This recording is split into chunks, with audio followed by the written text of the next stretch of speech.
The material of choice for this build is XPS insulation foam. If you don't know what that is, check. But what if I don't have XPS insulation foam?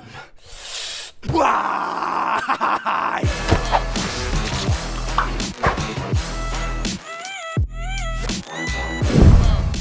Hey guys, welcome back to Blackmagic Craft.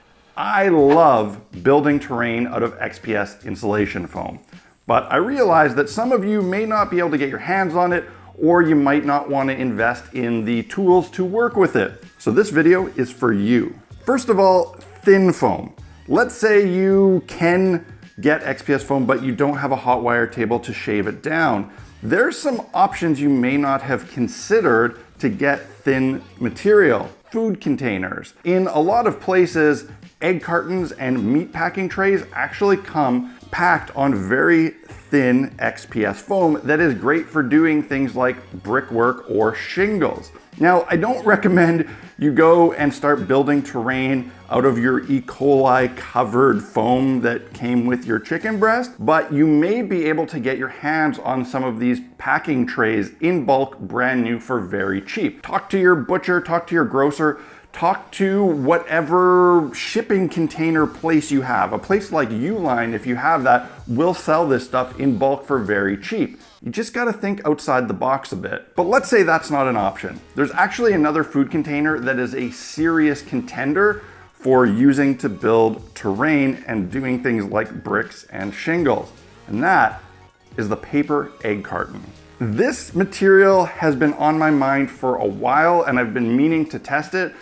And after doing last week's Hag's Hut build, which you should check out if you haven't yet, I thought, well, that is such a cool project, but what if you want to do it and you don't got the foam? Egg carton. This is perfect. So I finally decided to test out this material to see how it would work to make individual bricks or stones on the facade of a building. And I gotta say, I was incredibly impressed with the results of this test. These egg cartons can easily be cut up with a knife or scissors to create stones and bricks, but I found that while doing my test that it was actually easier to cut the things like the stones using a small pair of nail scissors than it was to use a full-sized pair. It's pretty quick to do and it really doesn't take that much effort. Strips can also be cut with a blade and a straight edge. Those strips can then be broken down into individual bricks. The really amazing thing about this material is that, well, at least on the egg cartons I had, one side of the paper is heavily textured in a way that is absolutely perfect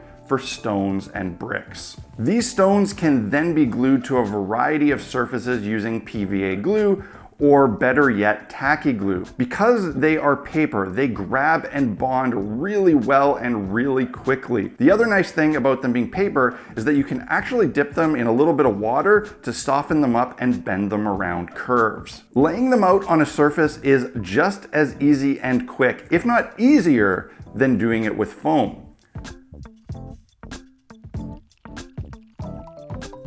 I decided to paint my test piece the same way I would with foam, which meant first coating it with my Mod Podge and black paint primer. Because they are paper, they actually have the advantage of being able to be safely spray painted with any spray paint, something you can't do with foam. But I felt the Mod Podge would still be useful to seal them and make them water resistant when doing the washes. They paint up really well, and all of that natural texture on the paper was great for dry brushing. The texture was fantastic for the wash step, and I'd argue the texture was more defined than you can easily achieve with foam.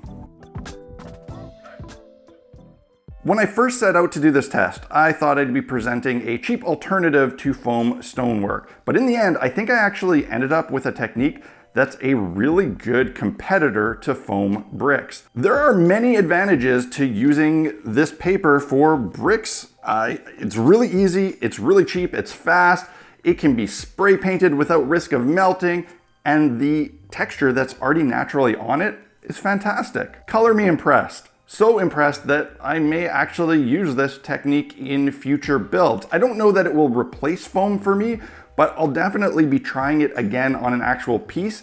Even if it's not better, it's nice to have that different change of pace and material to kind of break up the monotony that can kind of come along with building a lot of stuff out of the same material all the time. Whether or not you decide to use the paper for bricks is kind of besides the point. The real message I'd like to share here is that sometimes you really need to think outside the box when building hobby stuff. You might not be able to get the same tools and supplies that I use, and that's okay. That really shouldn't stop you from building things. There is an infinite number of possible materials to use to build the same things I do. You just really gotta try different things, and this is just one of them. So if you found this video helpful, hit that like button and let me know in the comments section below, and feel free to drop your own material of choice as an alternative if you've got some other thing that people should try. If you do want to go out and pick up some tools or supplies to build this stuff and help the channel in the process, you can do so by going to blackmagiccraft.ca. There I have my essential equipment store. I got Amazon links to all of the stuff that I actually use and recommend,